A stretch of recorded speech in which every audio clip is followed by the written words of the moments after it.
Hey, this is Mr. Tuan from Chandler Public Library. I just want to introduce you Aydin from our Sunset Teen Advisor Council. He has a fun story to share with you guys. Enjoy. I'm going to be reading for you Does a Sea Cow Say Moo by Terry Webb Harshman. Let's get started. A spaceship touched down on the beach with a splash.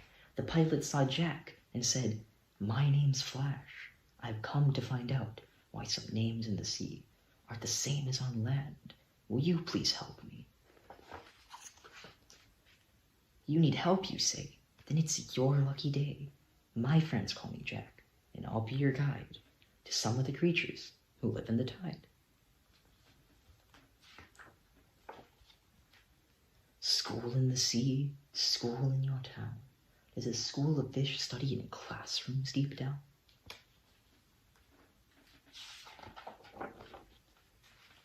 In classrooms deep down, not with sharks circling around. A school is when fish go swimming in bunches. Fish swimming solo could end up as lunges. Cow in the sea, cow in the field. Does a sea cow say moo and eat grass for its meal?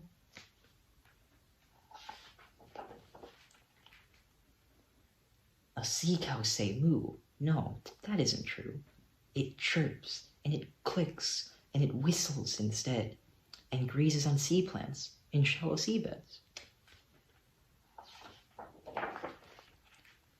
Clown in the sea, clown in the fair. Do clownfish wear bow ties and curly red hair?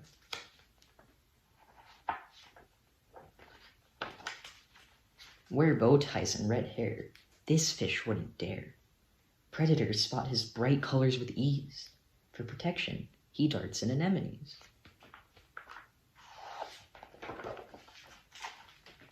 Horse in the sea, horse in the hay. Can you saddle a seahorse and gallop away?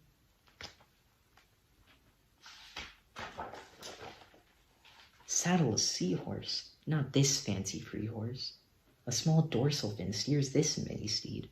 For safety, he hitches himself to seaweed.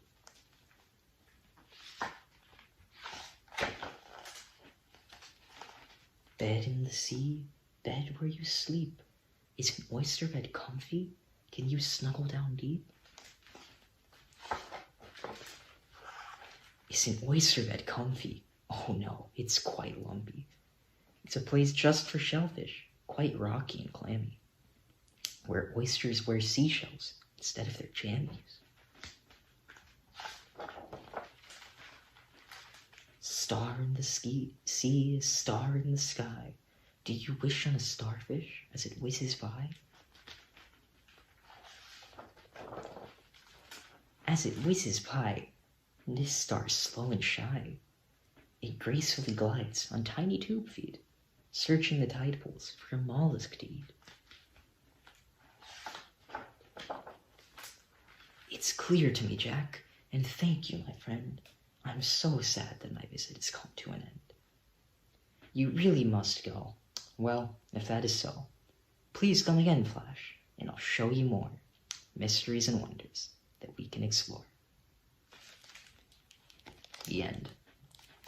I actually have two books that I really liked when I was a kid that I think maybe you could spend some time reading yourself later.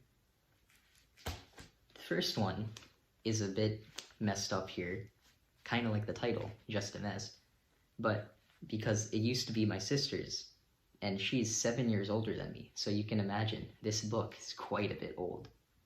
But like I said, the title is Just a Mess by Mercer Mayer, and it's about this little animal dude who basically has a very messy room. I'm sure we can all relate to that one.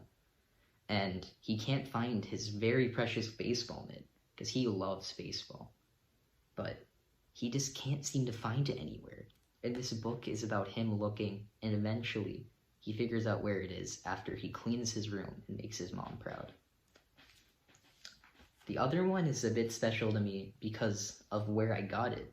I actually got it at Disneyland when I was a kid, and I guess I just think of this book the same way I think of those memories there. But the real reason why I think this book by the way. It's called Tiny Little Engine. The real reason why I think this is really cool is because there's this train guy, and he's the main guy in the story. And the book is basically about him going on his little track across the land, and he meets all these people and animals. But the best part about it is that this train in the title of the book, you can actually open the book, and I can't really show you here, but he moves. I always thought that was really cool as a kid. I still think it's pretty cool, to be honest. But yeah, that's what I really liked about this book. And I think it'd be worth it for you to try to read these if you ever could. Say it. And now I'm going to throw it to Devangana. She's the president of our Sunset Teen Advisor Council. Today, I'm going to be reading a book called The Shape of My Heart by Mark Sperry.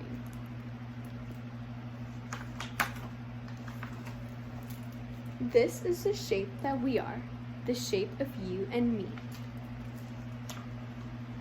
This is the shape of her eyes, and these are the shapes that we might see.